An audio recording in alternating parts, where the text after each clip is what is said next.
6 people are dead after a shooting in Jersey City yesterday.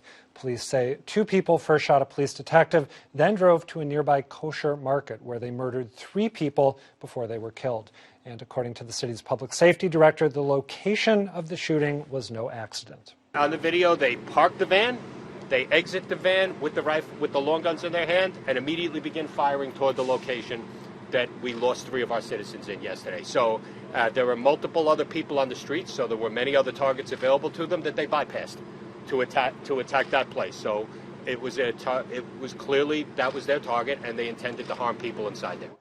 Investigators say the suspects had published anti-Semitic sentiments online, which they believe motivated the attack. The shooting comes at a time of increased concern about a rise in anti-Semitism, which reached near historic levels last year. The Anti-Defamation League tracked more than 1,800 such attacks and incidents of assault, harassment, and vandalism in 2018. That is the backdrop for a new executive order, which the Trump administration says is meant to target anti-Semitism on college campuses by threatening to withhold federal money from institutions that fail to fight discrimination. The order builds upon Title VI of the Civil Rights Act, which bars discrimination on the basis of race, color, or national origin in programs that receive federal assistance.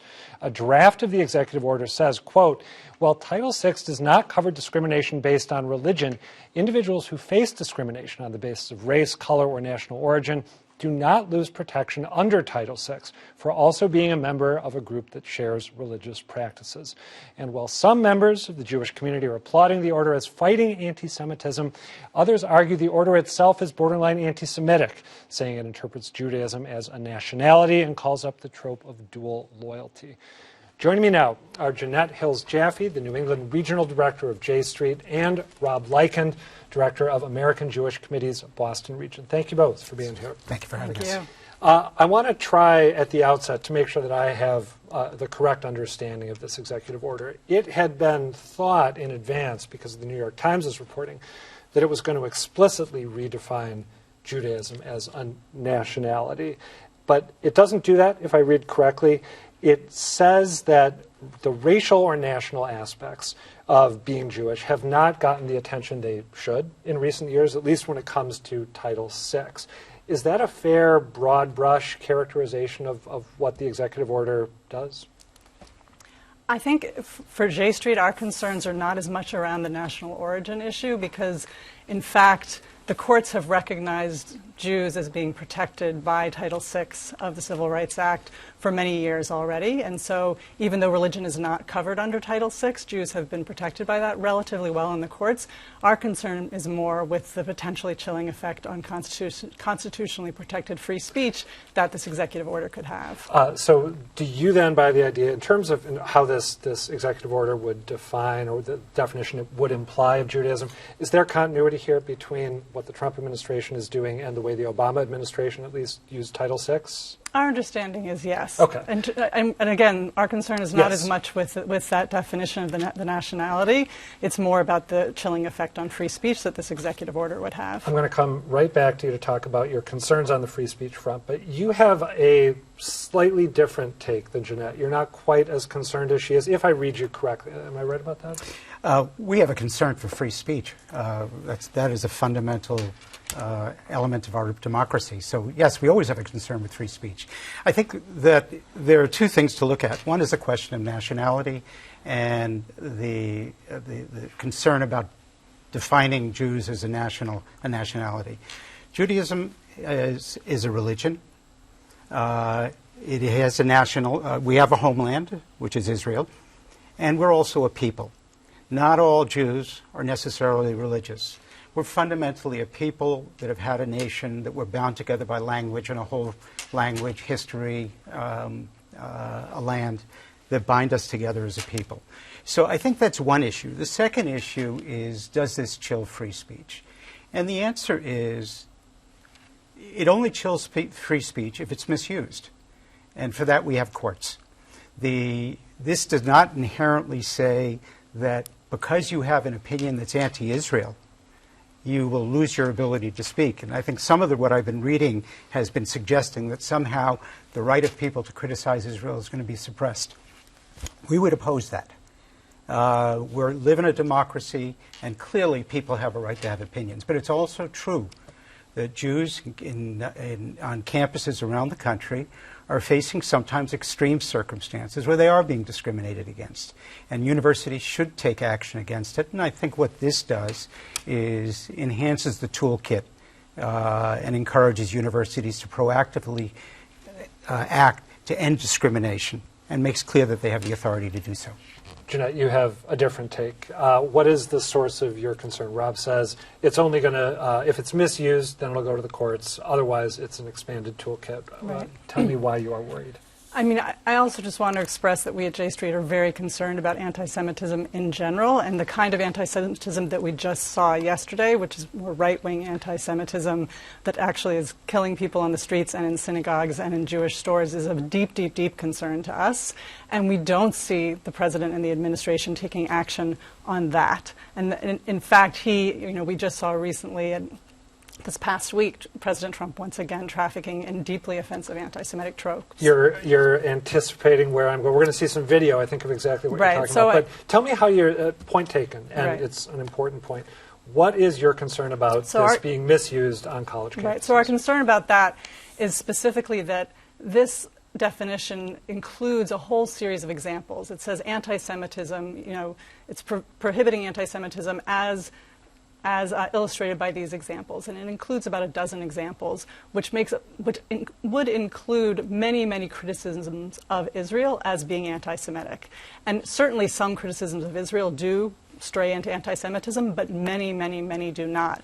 And especially when we're talking about a college campus where 18 to 21-year-olds are trying to figure out their views, we think they need to be given a free range to be able to explore these views without having to worry about whether their college is going to lose funding because of something that they said. We think it's an ineffective way to combat anti-Semitism, that it's overly broad. I want to get both of you to be as explicit as you possibly can. One thing I should mention, which we didn't mention at the outset, was that another piece of context here is the BDS. BDS, thank you, BDS movement, boycott, divest, and sanction movement, which has been a topic of heated debate on college campuses and elsewhere, calling on people to basically punish Israel financially for the way that Palestinians live with Israel right now. That is a crude characterization, but I think generally correct. So what are the sort of things that you worry someone might not be able to say when it comes to criticizing Israel? Can you give me an example of a certain type of comment or a certain type of event that would be forbidden under this order? Sure. So, for example, one of the examples, I can't remember the exact wording, but it's basically, criticizing Israel as a racist state, which I have a deep problem with. I find that offensive. I just want to be clear. We at J Street, the notion that Israel's a racist state. We at J Street are completely pro-Israel and fight very hard for the right of Israel to exist as a secure Jewish and democratic homeland. Having said that, if an 18-year-old student says, well, it seems to me like everybody between the Mediterranean and the Jordan, all the Palestinians and all the Israelis, they should all just live in one state and they should all have one vote, and if they can't do that, it's racist, then that person is now called Israel racist. They have now implied that Israel shouldn't exist as a Jewish state, and they could be running afoul of this law. Another student could then report that, and then the university would have to penalize that first student. And it just gets to be a mess. And I agree, and maybe courts could come in and fix this, but do we really want this administration to be the party that is the arbiter of what's protected and what's not protected, given the track record that they have on trafficking and anti-Semitic tropes themselves? I think that's an overheated understanding of what's happening here. What we're talking about is the International Holocaust Remembrance Alliance's definition of anti-Semitism, which has broad application in Europe. Here, everything runs through the filter of the First Amendment. It's a different thing. And so I think that we have institutions here. We have a constitution. We have laws. So there's a reference. What Janette is saying is correct, but there's a reference. The reference to that doesn't mean that those things become illegal. There are conversations going on in campuses around the country. Those conversations aren't going to end.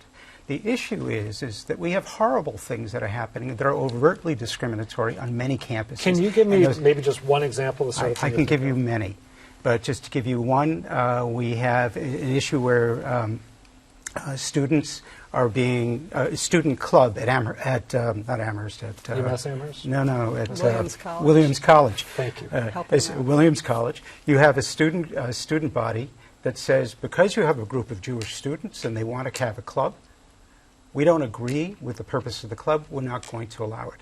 That is a violation of the First Amendment. That should be acted upon. That should not be, that's something. The student government is entitled to have its opinions. But in the realm, I mean, it's more complicated there because it's a private institution. Yeah. But those are the kinds of things that are happening. People are not being allowed to serve on student governments because they're pro-Israel. There are students who are being harassed and isolated. All of these situations need to be evaluated. That's inherent in it. That's the American way. We can't draw black and white conclusions about it. But I think that this particular executive order, based upon what I have seen, does nothing to chill any of those rights, and I think the reaction that it does is a bit overheated. I want to roll, can I roll the video that we were talking about earlier? We're about to run out of time, and I want to make sure we get that in.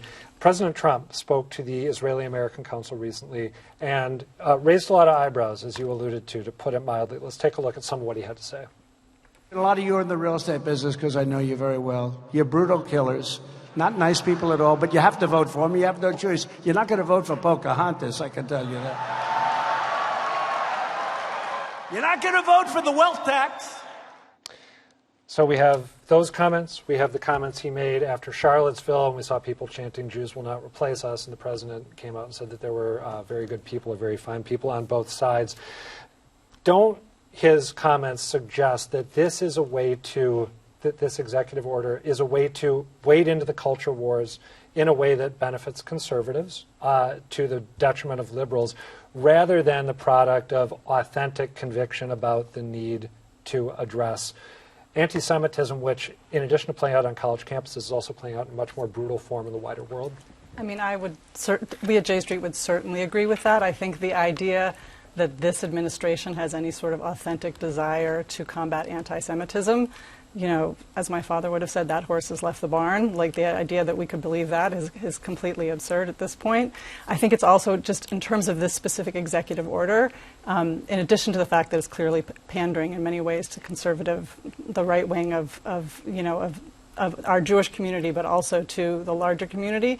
I think it's really important to underline that Ken Stern, who is the original he's the original expert that drafted the definition and wrote those examples in the original definition. He has come out in the New York Times publicly opposing codifying that into law and saying that I never meant for this to be codified into law, and it would having a chilling effect on free speech. So I'm just pushing back a little bit on Rob's assertion that it wouldn't have a chilling effect. You get a 10-second last word here. So the American Jewish Committee has been saying for a long, long time that you have anti-Semitism coming from the left, the right, and the center today. It's a fundamental problem. We need to understand, not take a legitimate issue and make it another tool in the cultural wars. I think we need to avoid that. All right. Rob Leikind, Janette Hillis-Jaffe, thank you both. Thank you so much for having us.